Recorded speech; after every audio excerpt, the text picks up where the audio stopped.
Draghi delivered, and it went through all my price levels. What do I do now? I didn't buy it. Bottom picking the pound because, Jamie, a buddy of mine said, Dale, you love to hear the ice crack, don't you? So, bottom picking the pound a little bit in here. This euro. We're so damn smart, aren't we, this, Dale? you know, Uh, this euro. I mean, I've caught some bounces in the it and bottom. some breaks in it, but all you had to do was go to sleep for 3 months and wake up rich. And I mean, I don't that's know it. I what mean, the the thing. heck to do with it now. I mean, there are two positions. You can be short, or you can be square, looking to get short. This is an extremely powerful trend, Sure is. and it's not to be trifled with. I mean, the only thing I can say in defense of the bulls is that, look, it seems after today's meeting that QE is probably further away than we thought. That the opposition is quite strong. The fact that today's decision was not unanimous was pretty telling to me. It's just coming across the wires now that Wiedmann, the German, the Bundesbank president, was opposed to the ABS plan and the cuts. So that tells me that QE is going to be a battle.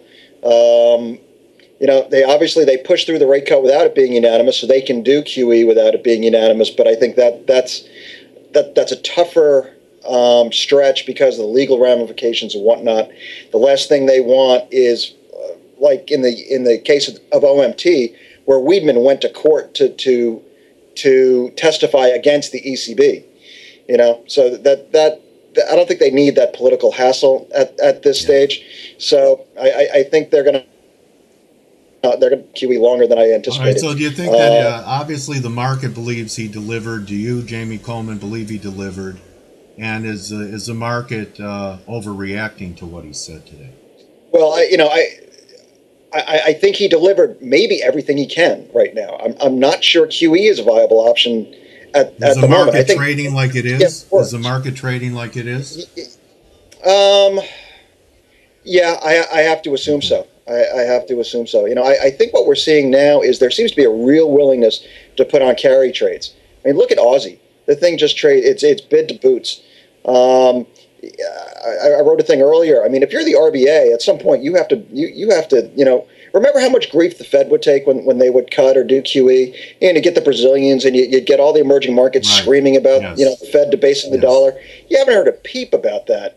How come? From the central banks regarding the euro. So I'm wondering at some point whether you get the Australians and countries that are attracting lots of flows coming out and starting to protest. Not going to change things very much, but it'll just make our life a little more interesting. Okay. So that's my next prediction. Your best trade of the month is in gear. We're not that far away from new highs in U.S. dollar yen. You gave that trade at the beginning of the week. That continues to work. It's holding up okay. The problem with dollar yen a little bit is they've appointed a very pro-reform health minister, and the government pension fund falls under his remit. So he's a big reformer in terms of changing the mix of assets that the government pension plan holds. He in the past has talked about owning more equities, less JGBs, moving more assets overseas.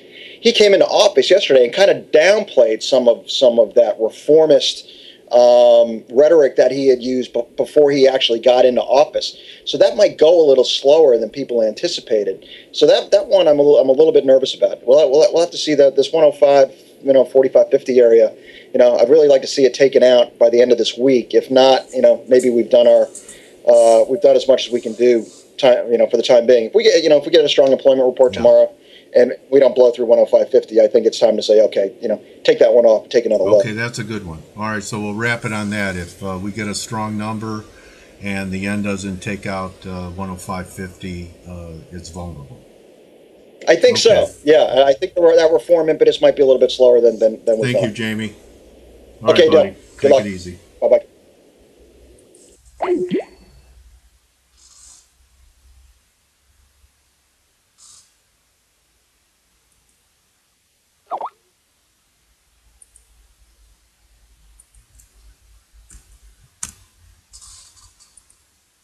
Okay, everybody. So Hutch is a millionaire now. I started early. I started at 4. I came in to hang out with Val and you guys before the press conference, so I'm going to call it a day. Guys. I want to thank all the great ideas that were flowing through here. Thank you, Jennifer. Let me read the list. Ali, Arizona, Chi-Town, Khalid, Dustin, Fab, 49er, how are you? Fred, FX Trader, Hazen, Heck 824, Hag, Sweden, Independent 8, Jennifer, Maui, welcome to our community. Mr. Diamonds, welcome back. Nathan, who won the Man Award, Pegasus, Ricardo, Ron, SD Trader, welcome to LAR, Victor, and Dream You, welcome to LAR, Windsor, Ziggy, all my friends. I'll see you early tomorrow. Okay, Val and I will be here 15 minutes before the NFP, 8:15 Eastern Time. Enjoy the rest of your day. Congratulations, Dollar Bulls. Nice work. Stopped out of Aussie Yen. I think I'll pitch it too. Thank you, everyone. See you tomorrow.